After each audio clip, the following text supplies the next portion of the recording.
Bonjour, c'est Cyril. Donc on se retrouve à nouveau aujourd'hui pour donc un livre, toujours un livre. Donc aujourd'hui ça va être un livre de Rachid Benzine qui est islamologue, que beaucoup connaissent pour son livre Les Nouveaux Penseurs de l'Islam, un livre qui d'une certaine façon est une référence.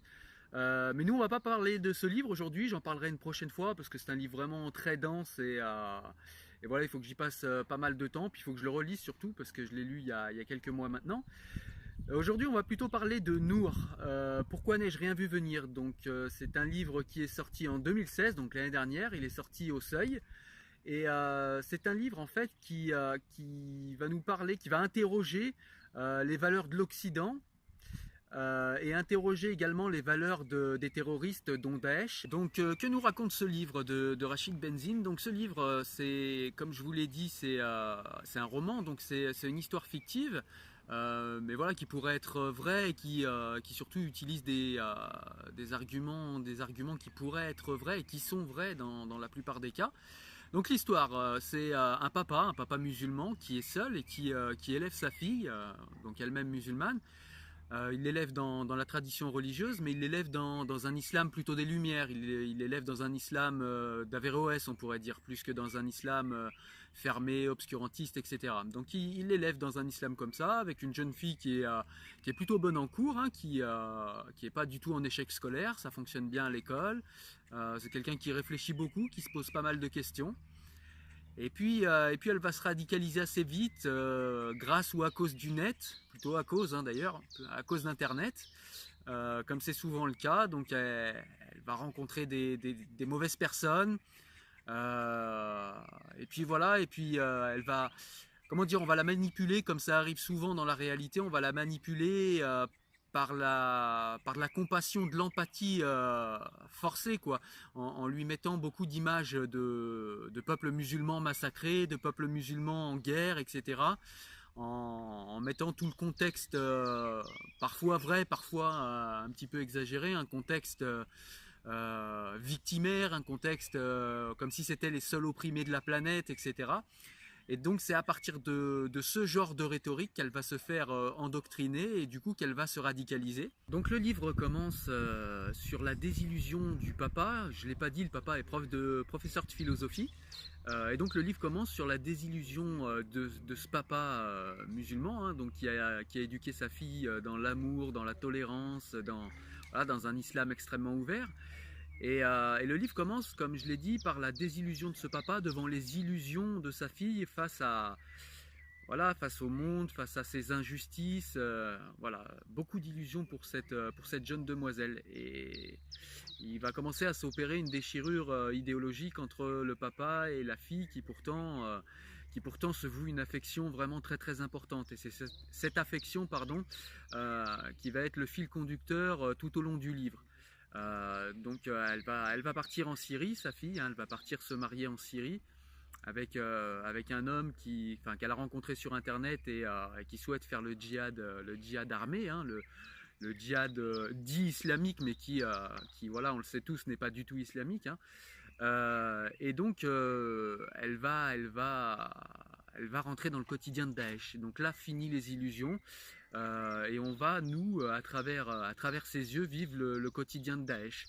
Et comme elle garde une affection extrêmement importante pour son papa, malgré les désaccords idéologiques, malgré une certaine lâcheté qu'elle lui reproche, elle lui reproche d'être lâche, c'est-à-dire d'avoir un islam lâche, un islam qui se bat pas, en tout cas qui se bat sur le terrain des idées, mais qui se bat pas dans la réalité, qui se bat pas violemment. Et donc elle va quand même continuer à converser avec lui. Et donc du coup c'est là que ça devient intéressant parce que la fille et le père, malgré leur désaccord, malgré que sa fille soit partie en Syrie, donc au départ elle est contente d'être en Syrie, elle est très fière, elle a son homme qui part tous les jours faire le djihad, elle est dans une maison, de femmes, hein, comme ça se fait là-bas. Voilà, donc c'est un petit peu, voilà, c'est une ambiance un petit peu rustre, un petit peu, voilà, il y a pas trop de confort, mais bon, elle s'y fait, elle se dit que c'est bien, etc. Puis elle a l'impression de vivre selon les préceptes de l'islam, donc voilà, elle se sent mieux. Euh, voilà, et son père essaye de lui ouvrir les yeux sur ses illusions, sur la manière dont elle veut vivre son islam, cet islam qui serait conquérant et violent, etc. Il essaye de l'alerter et elle, plutôt, elle lui explique qu'il faut être dans cet islam-là, que cet islam doit... voilà, qu'on fait la guerre pour l'instant, mais qu'au final, ce sera pour un islam de paix une fois qu'on aura conquis la terre et qu'on aura détruit tous les mécréants, en gros, voilà, pour faire simple. Hein. On va beaucoup plus dans la complexité dans le livre. Mais du coup, ça donne un échange intéressant parce qu'on a l'impression de voir, même si c'est un papa et sa fille, on a l'impression de voir un occidental et quelqu'un qui aurait été endoctriné par Daesh en train de discuter et en train de donner chacun des éléments que nous-mêmes on pourrait donner parfois quand on échange avec des gens qu'on considère comme extrémistes ou comme voilà, des gens qui commencent à partir dans la radicalisation. Si on discute avec eux, ben voilà, on va avoir nous nos arguments, puis lui il va donner des arguments. C'est ce que fait la fille dans le livre et ce sont des arguments qui ne sont pas toujours faux. Ce sont des arguments du style, voilà, l'Occident, ce qu'est la rapacité capitaliste de l'Occident, voilà, l'impérialisme occidental, la manière dont parfois l'Occident peut au niveau géopolitique écraser des peuples pour les matières premières, pour ces choses-là.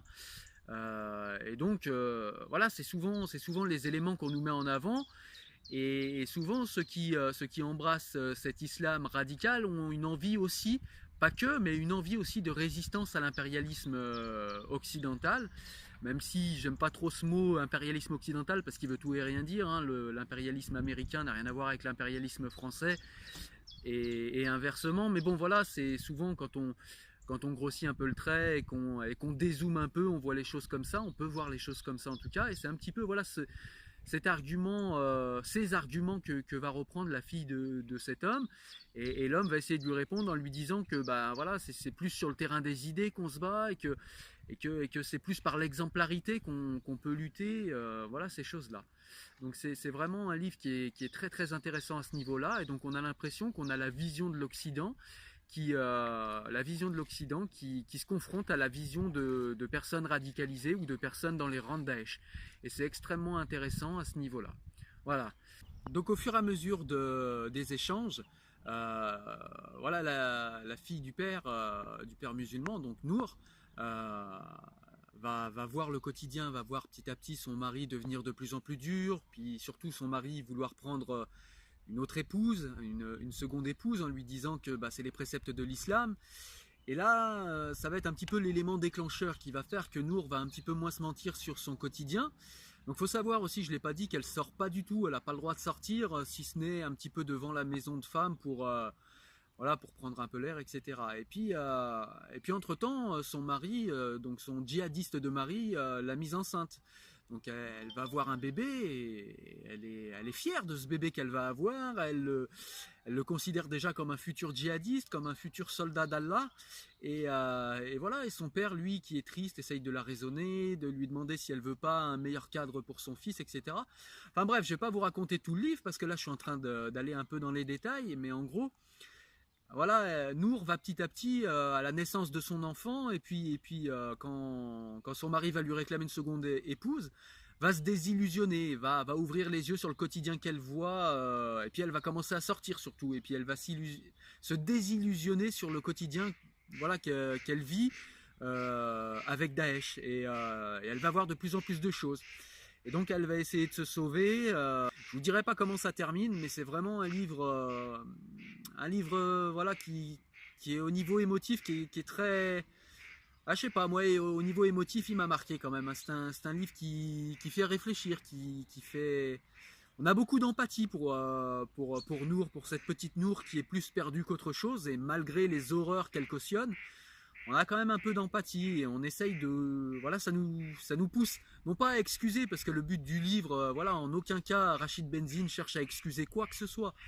Cherche plutôt, on est voilà, dans la complexité, cette complexité que j'aime beaucoup dans les livres, une complexité qui cherche à comprendre, voilà. Donc c'est un livre qui est très intéressant à ce niveau-là. On va chercher à comprendre ce qui pousse ces jeunes à partir, chercher à comprendre que cherchent ces jeunes dans les rangs de Daesh, et chercher à comprendre comment on peut les empêcher de partir, et quand ils y sont déjà, les faire revenir. Voilà, c'est l'angle du livre. Voilà, on va aller sur la complexité de ces choses-là et savoir comment de jeunes musulmans ou de jeunes convertis peuvent se faire avoir par le discours de Daesh et penser réellement que ce discours est islamique, ou que ce discours est le discours de personnes réellement musulmanes, ou voilà. Bon ben voilà le moment d'arriver, on arrive à la conclusion. Donc la conclusion du livre, qu'est-ce que j'ai aimé? Ben j'ai aimé le fait que Rachid Benzine nous aide à être un petit peu en compréhension par rapport à tous ces jeunes djihadistes qui partent sans que voilà, sans que les intellectuels soient d'accord sur les causes, sans que les musulmans soient d'accord sur les causes également. Donc là on a quelques bonnes pistes de réponse. On a de la complexité, on a de l'humanité dans le propos, on a les paradoxes de l'Occident, on a les paradoxes de Daesh, on a les paradoxes idéologiques des deux ennemis frontaux, enfin des deux ennemis qu'on nous a présentés, parce que je ne suis pas sûr que ce soit réellement le cas, mais en tout cas c'est les ennemis qu'on nous présente. Voilà, donc c'est un livre qui est intéressant à ce niveau-là, que je vous recommande donc, que je vous recommande extrêmement vivement. Voilà, donc allez le lire, hein, je répète, donc c'est Nour, pourquoi n'ai-je rien vu venir.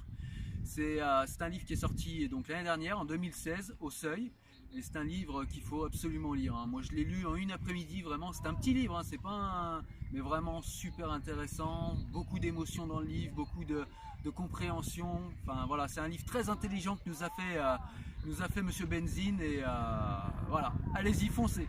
Voilà, donc écoutez, je vous dis à la prochaine pour une prochaine vidéo, comme d'hab. N'hésitez pas à partager, n'hésitez pas non plus à liker, à mettre un petit pouce en l'air si vous avez aimé. Et puis, à ciao, à bientôt.